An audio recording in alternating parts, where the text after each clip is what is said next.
Hello backpackers, happy to see you again. I'm Amy. Today I'm taking you to the city of 40 churches, located in a country I never thought I would ever visit. Let me keep its name secret for a little longer. Maybe some of you already recognize its Gothic streets, its places filled with dark history, and that famous neighborhood that is its own republic. It's vibey, it's beautiful, and it's unlike any other European capital I've ever seen. Buckle up, because this city is about to become your new favorite escape.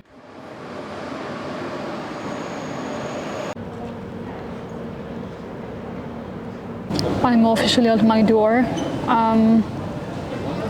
So the embarkment is going to start in 5 minutes. But as you say, there's a really big line, so I'm just sitting there waiting for people to go first, and then I'll go, because it just serves no purpose of going now. Later. I just arrived at the airport after 3 hours 30 of a flight. I'm going to go get my luggage, and after that I think I'm going to take the train to go to the city center and then to my friend's house and just... I'm officially in Lithuania, so I walked around this morning with my friends. So I went on a walk toward the city, and the city of Vilnius is so nice. So like big churches everywhere, not a lot of people. The weather is really good. See, a church right behind me. The weather is really good. And there's so many little cute cafes, and it's colorful and all of that. I really love it.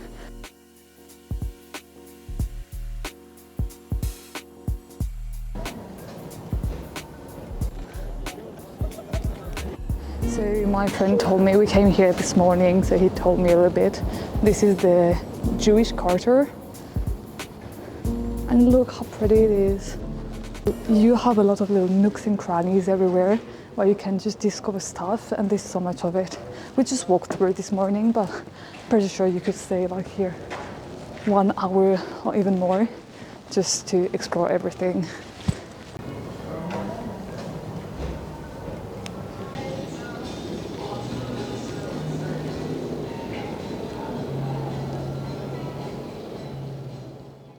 So we are inside Vilnius University, and there's this really big church behind me, and apparently it is home to the biggest organ in the whole Lithuania, so I want to go see that, but I don't think I will be able to film. Never mind, I'm actually allowed to take pictures and film. I did ask though. Look at that.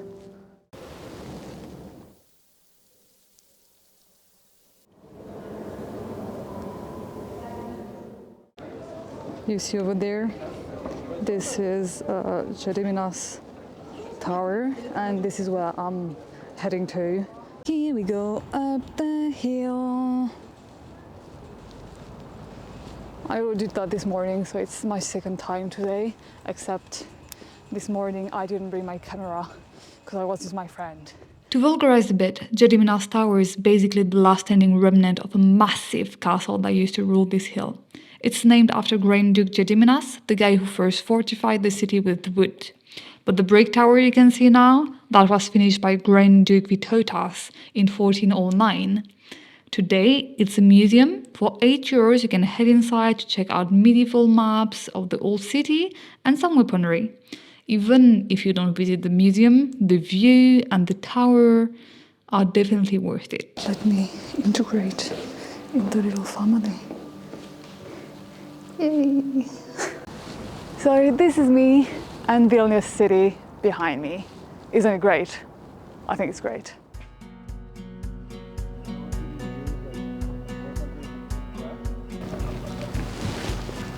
Okay, so we did arrive in Trakai. We took the train here, and it's a charming little village. We did a little walk near the lake, and now we're in this main street, I guess, with the really colorful houses.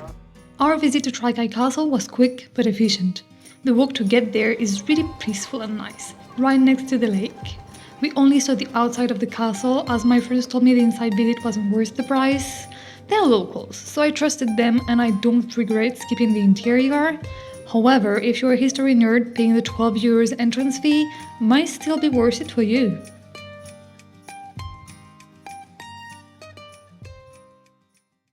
Okay, so today we're going to go visit a prison. My friend told me first a museum, then we're going to go see a prison. So the museum, they call it the KGB museum. I'm not sure is it the right name though. But yeah, so we're going to go first to the KGB museum, see what is there, and then there's a rehabilitated prison that stopped working 7 years ago, something like that. So we're going to go and see that. I'm going to do a guided tour, probably this afternoon, of the prison. Yeah. To truly understand Lithuania, you have to visit the KGB Museum. It's located in the former Soviet headquarters, a building that witnessed 50 years of occupation, with a dark 4-year gap under Gestapo rule during World War II. While the upper floors looked like a regular administration, the basement was a living nightmare. It wasn't just a prison. It was a factory of terror designed for mass arrests, brutal torture, and executions. One cell was especially designed to keep the prisoners from sleeping. They had to stand on a tiny rock in the middle of the cell, filled with ice-cold water for hours and hours on end. That is tiny. And they would put you into like here, like that, like this one, yeah. And people would just... Oh, it's still icy in here. It must be so cold during the winter times. During the winter time, it was like... But it feels so much colder in there than when we were walking. Oh, and there is like, okay, grillage. In the course of 16 years, more than 1,000 people were executed in this prison. Okay guys, after a nice little walk, I'm arriving at the prison building. And so now I paid for the guided visit of the prison. It's 22 euros, but apparently it's 1.5, 2 hours long. So I don't know, maybe it's worth it. We'll see after the visit. Oh, here it is. Here. It was not possible to film or take pictures during most of the visit, but let me give you a few interesting facts. On a dark note, the lead singer of the French band Noir Désir was imprisoned here in 2003. He was convicted for the death of his partner, actress Marie Trintignant, after brutally beating her in a Vilnius hotel.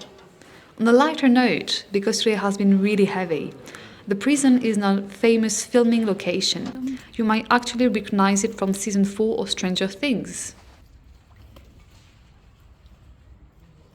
So the prison tour was great, the guide was great. It lasted 1 hour, 40 minutes, 50 minutes, something like that. And you go around the prison, they show you the church, the prison cells, the old cells. So the prison was closed down in 2019 because it was too old. It was more than 100 years old. So that's why they closed it. And at the end you get a little mugshot, which, this is me, see? And it was pretty calm today because they're also shooting a movie, apparently. But usually, like the prison 2.0, how they call it, there's like a bar, there's concert happening, there's a sauna too that you can do inside the prison. I think this is a pretty original thing that you can do here. So if you have the opportunity. Hello everyone, it's a new day. It's quite early in the morning, 9 a.m. and I'm going to Užupis city. I think some of you might have heard about it if you know a little bit of Lithuania. It's a neighborhood in Vilnius that is its own republic. Yeah, so we're going to go there. We went there actually during St. Patrick's Day and I tried to film, but it was a bit difficult. So I'm going again now, and behind me you have some of the fortress, like remaining of the fortress that was around the city. So Užupis means behind the river. So there is this river that goes through Vilnius, and this neighborhood is right behind it. Okay, so this is the Užupis Republic. So you have those little signs right there. So the smiley face means that you should be smiling in Užupis. The 20 is actually not the speed at which you can drive, but that you should take it slowly in Užupis. Then the Mona Lisa to tell you it's an art quarter. and the car falling into the water to say that you are now in the Republic beyond the water and you should take it easy. My friend told me that they consider Užupis to be the artsy hippie place of the city.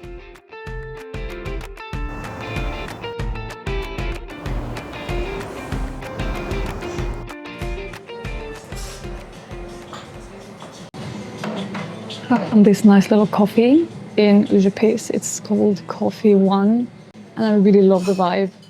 Good music, and my cookie looks awesome. I'm just waiting for my drink.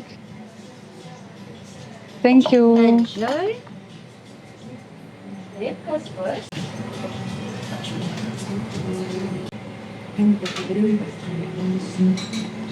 It's a really nice cookie and so big. I have a walking tour of the city at 10:30, so I have to go there too. And it's going to last for 2 hours, something like that. Oh well, I should have come there the first day I arrived. Okay, I'm walking, I think, toward the Constitution. In more than 20 languages. Everyone has the right to live by the river Vilnius, and the river Vilnius has the right to flow by everyone. Everyone has the right to hot water, heating in winter, and a tiled roof. A dog has a right to be a dog. A cat is not obligated to love its owner, but must help in time of need. Some good rules, I think. While in Užupis, do not forget the art incubator. I kinda had to speedrun through it to get to my walking tour in time, but it's a cool place and it opens at 11 a.m. Oh, good. Look, this is the Google waiting screen. Sure, you can see there's this little thing underneath, and that is actually a swing. So during summertime, people can go and take picture on the swing. I'm going to my walking tour now. Now that the border control, aka the souvenir shop in Užupis, is open, let's go do the last thing I wanted to do, which is get a little stamp, you know. So I did get my little Užupis stamp. I think it's here. Oh yeah, I have it here. Here we go. My passport. I didn't want to put it directly in my passport. The lady was like, "Oh, you can. Usually no problem." So I told her, "Yeah, but I travel a lot, so I would rather not, just in case it makes my passport void." So I'm just going to slip it in it and keep it here, just so people know I've been to Užupis. Oh yeah, it's already 1 almost, so I do have to be fast. Okay, now so I'm actually walking toward the train station. My suitcase is not far. It's about 10 minutes away. I'm already there, to be honest. Not really difficult and far place from my friend's place. My train is in 30 minutes. I will have to wait there, but I don't really mind. I'm just going to sit and rest.